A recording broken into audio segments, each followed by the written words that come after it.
विनंती आहे की तुम्ही कठोर शब्दामध्ये याच्यावरती बोललं पाहिजे। तुम्ही या गोष्टी आज जर समजा हे या विषयात दादला गेला तर मी तुम्हाला आता सांगतो भविष्यातल्या पुढच्या नजीकच्या काळामध्ये मराठीचं अस्तित्वच हे महाराष्ट्रात ठेवणार नाही। मराठी साहित्य संपवून टाकतील, मराठी सगळ्याच गोष्टी संपवून टाकतील आणि केंद्र सरकारच्या वरवंट्याखाली अख्खा महाराष्ट्र भरडला जाईल। आणि म्हणून माझी महाराष्ट्रातल्या सर्व तमाम नागरिकांना माझी विनंती आहे की याला तुम्ही जेवढा विरोध करता येईल तेवढा केला पाहिजे। प्रत्येक शाळांनी या गोष्टींना विरोध केला आणि शाळा ह्या हिंदी कशा शिकवतात हेच आम्ही बघू।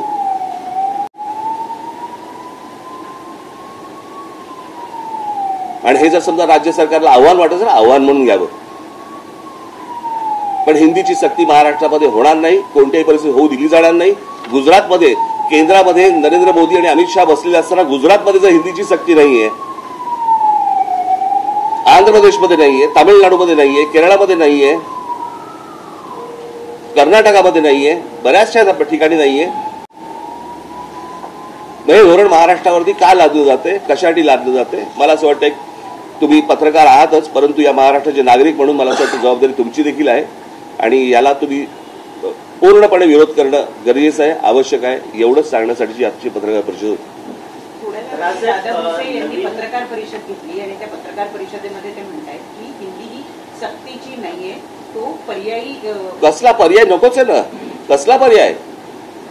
जो 6वी पासून आहे ना, मग तो पहिली पासून का आणताय तुम्ही? मुळात महाराष्ट्रामध्ये शिक्षक कमी, महाराष्ट्रामध्ये शिक्षकांना पगार नाही, तुम्ही शिक्षकांवरती अजून भाषेची ओझी टाकणार आहात। म्हणजे IAS अधिकाऱ्यांना महाराष्ट्रामध्ये हिंदी बोलायला सोपं जावं आणि मराठी शिकायची गरज लागणार नाही याच्यासाठीचे धोरण आहेत काही?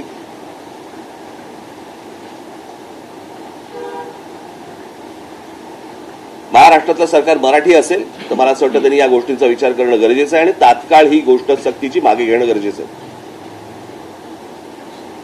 आज आमचं पत्र जाणार आहे पहिल्यांदा सर्व शाळांमध्ये आणि कोणत्या शाळा हिंदी शिकवतात तेच मला बघायचं।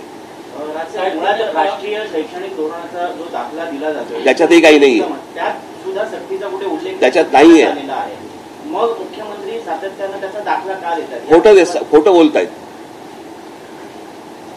कारण केंद्र सरकारने याच्यामध्ये सांगितलं राज्य सरकारने या गोष्टींचा तिथल्या स्थानिक गोष्टींवरचा विचार करून निर्णय घ्यावा, त्याच्यामुळे हा केंद्राचा विषय येत नाही। हे काय चालू आहे मला काही राजकारण मला माहिती नाहीये।